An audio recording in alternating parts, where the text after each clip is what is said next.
The Macintosh was an innovative computer when it was released in 1984, and it steadily improved over the following few years. But the fact that it could only display graphics in black and white limited its appeal.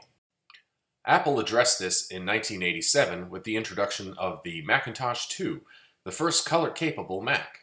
And it wasn't long before color graphics software became available. Within a year, two separate products came to dominate the color graphics scene on the Mac throughout the rest of the 80s into the early 90s, and I'll be covering both of them in separate videos. So the first product we're going to look at is PixelPaint, released in 1987 by Supermax Software. PixelPaint is actually extraordinarily hard to find these days. I was not able to track down a box copy, but I was very lucky enough to find this manual and set of discs, and it's in great shape. Supermac was actually primarily a hardware manufacturer. They made video boards and monitors for the Mac 2 and other computers. And PixelPaint was created at first as a way to show off their special color hardware for the Mac. The program itself comes on a single 800K floppy, but the product also shipped with 3 sample discs. And the reason for that is because doing color on the Mac was a new process, and Supermac felt that their manual really needed some tutorials and sample artwork for you to work with to get the feel of how the program works. And that's kind of funny. I'll talk about it again in a few minutes. One thing I thought was odd about the manual is, despite being one of the first color graphics programs for the Mac, the manual is in black and white. You'd think they would have spared some expense to put a few color pages in. Okay, so here's PixelPaint running in my emulated Mac 2, and this interface should look very familiar to you. It's common to just about every paint program that's been made so far.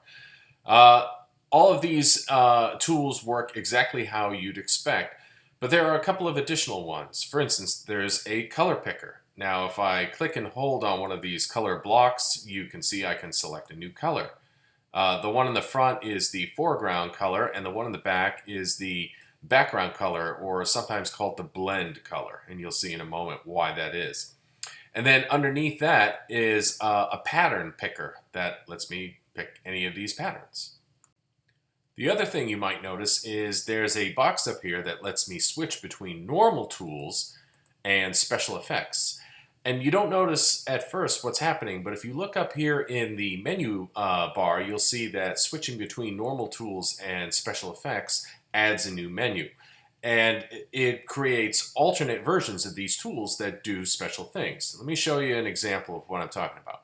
So I've got the paintbrush selected right now, and I've got blue for my foreground color and a big fat circle brush. And I'm just gonna swipe across the screen and I draw a big fat blue line.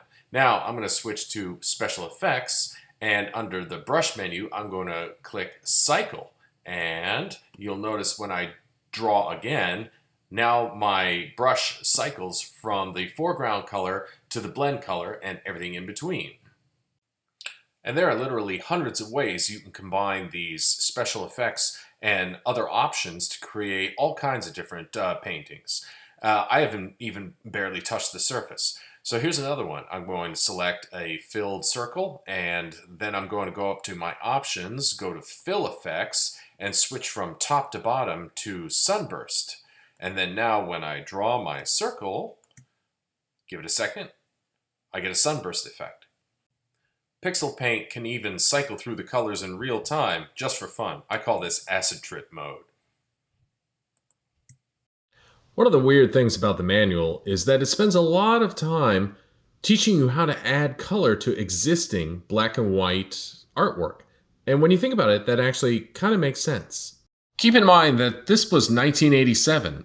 Color digital photography and even color scanners just weren't readily available to the general public yet. So a lot of attention was paid to importing black and white artwork from either scanned black and white documents or applications like SuperPaint or MacPaint or Adobe Illustrator. The developers assumed that if you were going to import something into this, chances are it was going to be black and white. Also, keep in mind, this came out 3 years before Photoshop version 1. Using color with a computer was still brand new, and nobody knew how this process really worked yet, and it would evolve a lot over time. So that's PixelPaint. Next time, we'll take a look at the other application that dominated color graphics on the Mac in the 80s. From Electronic Arts, Studio 8. But until then, thanks for watching.